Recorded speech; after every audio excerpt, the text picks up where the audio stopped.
Howrah station থেকে আমাদের ঝাড়খণ্ড ভ্রমণ শুরু হলো। ক্রিয়াযোগ এক্সপ্রেসে করে আমরা রাঁচি পৌঁছতে চলেছি। এখন বাজে সকাল 7টা। গতকাল 9টা 10-এ ট্রেনে চেপেছি। 5টা 40-এ পৌঁছানোর কথা ছিল রাঁচি, কিন্তু ট্রেন একটুখানি লেট। 7:25 বাজে ফাইনালি আমরা রাঁচি স্টেশনে পৌঁছলাম। পুরো ট্যুরের জন্য আমরা একটি গাড়ি বুক করে রেখেছি। রাঁচি স্টেশন থেকে আমাদেরকে পিক করবে। এই গাড়িটি আমাদের সঙ্গে সঙ্গেই থাকবে। আমরা এখান থেকে প্রথমে যাব Betla national park, 1 night stay করব সেখানে, তারপরে নেতারহাট 2 নাইট স্টে করব সেখানে, তারপর পত্রাতো ভ্যালিতে একদিন এবং রাঁচিতে ফিরে 2 নাইট স্টে করব, তারপরে শতাব্দী এক্সপ্রেসে করে আবার কলকাতাতে ফিরে আসব। 12:30 বাজে, জাস্ট পৌঁছলাম ঘরে। এই দুটো ঘর আমাদের দিয়েছে 109 আর 110। পাশেই হচ্ছে জঙ্গল। এবার আমি ঘরে ঢুকছি। এই হচ্ছে ঘর, এদিকটায় বাথরুম। এবারে বাইরেটা দেখাচ্ছি কতটা সুন্দর। এই ওইখানে হরিণ চড়ে বেড়াচ্ছে। সাফারি করতে যাব কি, ঘরে বসেই সাফারি হয়ে আছে। কত হরিণ, খুব সুন্দর জায়গা। আমরা বেতলা ফরেস্ট ডিপার্টমেন্টের ট্রি হাউসে রয়েছি। রুম রেন্ট পড়েছিল 2500 টাকা পার room per night. Forest rest হাউসের ক্যাম্পাস বাদরে ভর্তি, সেই জন্য যেখানে সেখানে ছবি তুলতে পারছি না। এখন আমরা ক্যান্টিনে এসেছি খাবার অর্ডার করার জন্য। খাওয়া দাওয়া করে তারপরে বেরোবো সাইট সিইংয়ের জন্য। এই হচ্ছে গিয়ে এদের ক্যান্টিন। সবাই আমরা বসে আছি লাঞ্চ করার জন্য। 1টা 10 বাজে, 1:30টার সময় আমাদের সাইট সিইং শুরু হবে। আমরা এখানে অর্ডার করেছিলাম ভেজ থালি এবং এগ কারি। খাবার দাবারের মান ভালো নয়, মোটা চালের ভাত। যদি খেতেই হয় তাহলে রুটি খেতে পারেন এখানে। এবারে আমরা যাচ্ছি সাইট সিইং করার জন্য। এবারে বলে রাখি, যেই মুহূর্তে আমরা গাড়ি থেকে এই ক্যাম্পাসে নেমেছি তখনই এই ড্রাইভার আমাদেরকে ধরেছে, বলল এখানে কিছু সাইট সিইং আছে জঙ্গলের মধ্যে, যেটা এই ফরেস্টের গাড়িতে করে যেতে হবে এবং তার জন্য 2000 টাকা লাগবে। আমাদের কোনো রকম চিন্তা ভাবনা করার স্কোপই দিল না, আমরা রাজি হয়ে গেলাম। প্রথমে নিয়ে এলো কমলদহ। এখানে এসে আমাদের ভুল ভাঙলো। কমলদহ মানে যেখানে অনেক পদ্ম ফুল ফুটে আছে এরকমই ভেবেছিলাম, কিন্তু কোনো পদ্ম ফুলই এখানে দেখতে পেলাম না। ও বলল এখানে সকালবেলায় পদ্ম ফুল ফোটে। যদি মেনেও নি সে কথা, তাহলে পদ্ম গাছ কোথায় জলের মধ্যে? এবারে ওয়াচ টাওয়ারের উপরে উঠবো। এই হচ্ছে ওয়াচ টাওয়ার। ওয়াচ টাওয়ার থেকে কমলদহ দেখছি। একটু আগে ওখানে ছিলাম, এখন ওয়াচ টাওয়ারে এলাম। এই হচ্ছে ওয়াচ টাওয়ার। আমরা 4 মক্কেলই রয়েছে ওয়াচ টাওয়ারে। আর ওয়াচ টাওয়ারের পাশে এটা কী গাছ জানি না। এখন আবার আমরা গাড়িতে উঠছি। কমলদহ দেখা হয়ে গেল। আর নেক্সট সাইট সিইং স্পট হচ্ছে পালামৌ ফোর্ট। দ্বিতীয় ভুলটা ভাঙলো, এখানে দেখে মোটরসাইকেলে করে লোকজন এসেছে। তার মানে ফরেস্টের গাড়িতে করে আসার দরকার নেই। যে গাড়িটা আমরা রেন্ট করেছি সেই গাড়ি করে এখানে আসতে পারতাম। পরের এবং শেষ গন্তব্য পালামৌ ফোর্ট। এই ঝিলটি বেতলা ন্যাশনাল পার্ক থেকে কয়েক কিলোমিটার হবে, জঙ্গলের মধ্যে দিয়ে এরকম রাস্তা। আমরা পৌঁছে গেলাম পালামৌ ফোর্ট। দেখুন এখানে অটো করে গাড়ি করে লোকজন এসেছে, সুতরাং আমাদের ধারণা বদ্ধমূল হলো। কমলদহ ঝিল থেকে পালামৌ ফোর্টের ডিস্টেন্স অনলি 2 কিলোমিটার। এইবারে আমরা ভেতরে প্রবেশ করছি। সিঁড়ি দিয়ে ফোর্টের ওপরেও ওঠা যায়, কিন্তু আমরা ওপরে না উঠে নিচেরই আরেকটা জায়গায় এলাম। এই স্ট্রাকচারটিকে বলছে নিউ ফোর্ট। ভগ্ন দশা, মেনটেন্যান্সের অভাব। ইসলামিক আর্কিটেকচারে তৈরি এটি। ভেতরে ঢুকে ওর মুখেই শুনুন কি বলছে এই জায়গাটির সম্বন্ধে। ये राजा मेदिनी राय था। हाँ, आदिवासी चेरो राजा के नाम से जाना जाता है, प्रचलित है। ठीक है। एक न्यू फोर्ट बाबा कहते जान। নিউ ফোর্টের পাশে এই পরিত্যক্ত কুয়ো। কুয়োর গা ঘেঁষে রয়েছে বিশাল একটি গাছ। এই গাছের গুড়িটা একদম নিচ পর্যন্ত চলে গেছে কুয়োর মধ্যে। এইবারে আমরা সামনের দিকে পালামৌ ওল্ড ফোর্টের দিকে যাচ্ছি। এই যে দেখুন, সামনেই ওল্ড ফোর্ট আর লেফট সাইডে নিউ ফোর্ট। ফোর্টের ওপর থেকে কিরম দৃশ্য দেখা যায় সেটা আপনাদের পরে দেখাচ্ছি। সিঁড়িটা একটু খাড়া ছিল, ফোর্টের মধ্যেকার ওঠার সিঁড়ি, কিন্তু উপরে উঠে দারুণ লাগছে, এত সুন্দর লাগছে জঙ্গলটা। ফোর্টের ওপরে সরু এই রাস্তাটা জঙ্গলের মধ্যে অনেক দূর গেছে, আমরা সেদিকে এগোচ্ছি। খুব কেয়ারফুলি যেতে হচ্ছে, একদিকে প্রাচীর থাকলো আরেকদিকে তো কোনো রেলিংই নেই।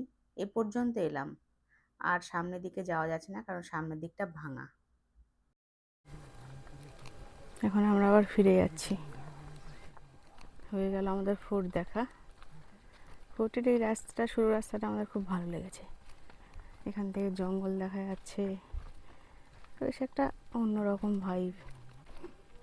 এখানে আরেকটু স্পট রয়েছে দেখার, কেচকি সঙ্গম, কিন্তু ড্রাইভার বললো ও যাবে না। আমরা তাই এখন ফেরত যাচ্ছি হোটেলে। হোটেলের কাছেই এই রাস্তাটা সোজা চলে গেছে নেতারহাটে, আর এখান থেকে টার্ন নিয়ে চলে গেছিলাম আমরা ফোর্টে। এখন আমরা যাচ্ছি কেচকি সঙ্গম। আমরা যে গাড়িটা করে রাঁচি থেকে এখানে এসেছি সেই গাড়িতেই যাচ্ছি। সামান্য কিছু প্রবেশ মূল্য দিতে হয় এখানে ভেতরে ঢোকার জন্য। বেতলা ন্যাশনাল পার্ক থেকে এই জায়গাটির দূরত্ব 9 কিলোমিটার। খুব ভালো পিকনিক স্পট এটি, প্রচুর লোকজন নদীর অল্প জলে ঘুরে বেড়াচ্ছে। এই জায়গাটি কোয়েল নদী এবং অরাঙ্গা নদীর সঙ্গমস্থল। এই হচ্ছে সঙ্গমস্থল। ওই যে দূরে বৃষ্টি দেখছেন, ওই বৃষ্টি ক্রস করেই আমরা এখানে এসে পৌঁছেছি। বেশ কিছুক্ষণ এখানে ঘোরাঘুরি করে আমরা আবার ফেরত যাচ্ছি আমাদের ট্রি হাউসে। সাফারি করে ফিরে এলো একদল লোক, গেটের দিকে এগোচ্ছে।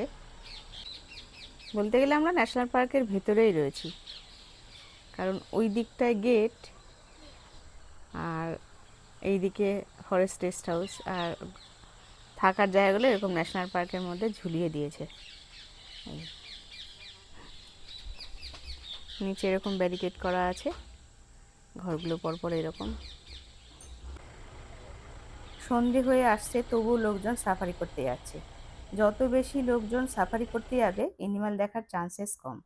তাই আমরা ঠিক করেছি আগামীকাল খুব ভোরবেলায় সাফারি করতে যাব। জঙ্গলে প্রথম গাড়িটি আমাদেরই ঢুকবে, এই রকমই কথা হয়ে রয়েছে আমাদের পালামো ফোর্টে যে গাড়িটা নিয়ে গেছিলো সেই ড্রাইভারের সাথে। সন্ধে ঘনিয়ে আসার সাথে সাথে জঙ্গলের ম্যাজিক্যাল মোমেন্ট শুরু হয়ে গেছে, আর আমরা বারান্দায় বসে এনজয় করছি সেই মোমেন্ট। গাছের ফাঁক দিয়ে ক্রিসেন্ট মুন দেখতে পাচ্ছি, একদম সরু এক ফালি চাঁদ, ঝিঝি পোকা ডাকছে, আর সামনে হরিণগুলো ঘুরে বেড়াচ্ছে। অন্ধকারে দেখা যাচ্ছে না খুব একটা, ক্যামেরায় দেখা যাচ্ছে না, কিন্তু খালি চোখে দেখা যাচ্ছে। সকালে আমরা রেডি হয়ে চলে এলাম গেটে, এখান থেকে আমরা জঙ্গল সাফারি শুরু করব। গেট জাস্ট খুললো। ভোর 5:30, আমাদের গাড়ি এ সময় আসার কথা ছিল, কিন্তু আসেনি দেখে আমরা ওর জন্য ওয়েট করলাম না। আমরা গেট দিয়ে বেরিয়ে যাচ্ছি সাফারির বুকিং করার জন্য। সাফারির বুকিং ভেতরে হয় না, বাইরে বেরিয়ে রাস্তা দিয়ে খানিকটা এগোনোর পরে বুকিং কাউন্টার। হেঁটে হেঁটে সেখানে যাওয়ার পথে রাস্তাতেই ড্রাইভার আমাদেরকে ধরে ফেললো, তারপর ওর গাড়িতেই এখানে এলাম। আমার হাজব্যান্ড যাচ্ছে বুকিংয়ের জন্য, আমরাই প্রথম সাফারি বুকিং করছি। আমরা গাড়িতে বসে আছি, দেখছি এত ভোরবেলাতেও বাদরের উৎপাত কত এখানে। 2450 টাকা লাগলো সাফারির জন্য এই পুরো গাড়ি। আমাদের ওই গাড়িতে যাওয়া যাবে না, এখানে সিরিয়াল ওয়াইজ গাড়ি চলে। তো কালকে আমরা যে গাড়িতে করে পালামো ফোর্ট গিয়েছিলাম, এই গাড়িতে করে গেছিলাম, ও আমাদেরকে টিকিট কাউন্টার পর্যন্ত নিয়ে গেল, টিকিটও কাটা হলো, কিন্তু বললো আমার গাড়ি যাবে না, প্রথমে যে গাড়িটা এসছে এখানে সেই গাড়ি যাবে। ওই যে ওই গাড়িটা প্রথম এসছিল এখানে, তাই ও আগে যাবে জঙ্গলে।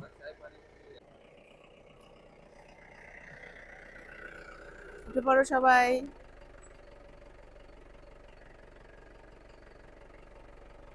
এখন আমরা সবাই পেছনের সিটে বসবো, ওখান থেকে সব থেকে ভালো দেখা যায়।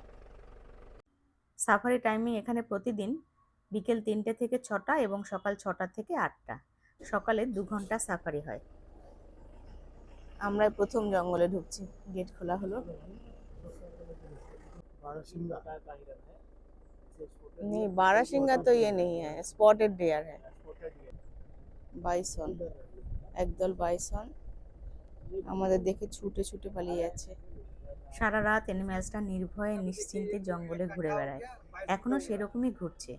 আমরাই প্রথম জঙ্গলে ঢুকে ওদের শান্তি বিঘ্নিত করছি।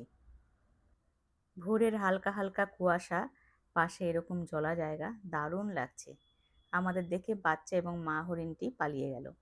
আরও একটা অ্যানিম্যালস দেখছি জঙ্গলের মধ্যে ঘাপটি মেরে লুকিয়ে আছে।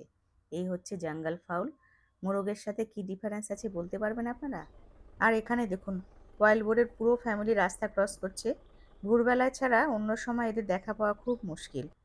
সবই ভালো লাগছিল, আরও ভালো লাগতো যদি ড্রাইভার এবং গার্ড কন্টিনিউয়াসলি কনভিন্স না করতো পালামৌ ফোর্ট এবং কমলদহ ঝিল যেতে হবে। আমরা বলছি গতকাল গিয়েছিলাম, তাতেও ওরা একই কথাই বলছিল। হয়ে গেল সাফারি। এই গেট দিয়েই বেরোলাম, এখান দিয়ে ঢুকেছিলাম, এখান দিয়ে বেরোলাম। এখন আমি পুরো ফরেস্ট রেস্ট হাউস ক্যাম্পাসটা আপনাদের ঘুরিয়ে দেখাবো। এই হচ্ছে মেইন গেট, থাকার জায়গাগুলো ঢুকতে হয়। এই হচ্ছে এন্ট্রি। এখান দিয়ে আসার পরে রাস্তা এখানে দুভাগ হয়ে গেছে। এই দিক দিয়ে গেলে পরে পুরো পিছন দিকটা ঘুরে এলে পরে আবার এই রাস্তা দিয়েই বেরিয়ে আসতে হয়। বেরিয়ে আসার পরে সামনেই কার পার্কিং এরিয়া এবং তার সামনে ক্যান্টিন। এবার আমি রাইট সাইডের রাস্তাটা ধরে কিছুটা এগোলে পরে এইরকম ট্রি হাউস রয়েছে তিনটে পরপর। এই ট্রি হাউসে আমরা রয়েছি। এক একটা ট্রি হাউসে দুটো করে ইউনিট। এবারে আমি আরও এগিয়ে যাচ্ছি সামনের দিকে। এখন আমি থার্ড ট্রি হাউসকে পিছনে ফেলে আরও এগোচ্ছি সামনের দিকে। এখানেও জঙ্গলের ধারে এরকম থাকার জায়গা রয়েছে, তবে এগুলো ট্রি হাউস নয়। ট্রি হাউসগুলো আরেকটু সামনে। এখানেও দেখে তো ট্রি হাউসের মতোই মনে হচ্ছে। এটাও জঙ্গলের একদম পাশেই। এখন ফিরে যাচ্ছি আমাদের রুমে। এখানকার খাবার দাবার ভালো লাগেনি, তাই সঙ্গে থাকা শুকনো খাবার দিয়ে ব্রেকফাস্ট সারছি বারান্দায় বসে। আর এরকম পোষা হাতিগুলোকে দেখছি, ভালোই লাগছে দেখতে। 9টা 10 বাজে আমরা চেক আউট করে বেরিয়ে যাচ্ছি। আপনারা খেয়াল করেছেন নিশ্চয়ই, মাঝখানের জায়গাটা এখানে টিলা, আর তার চারপাশে থাকার জায়গাগুলো।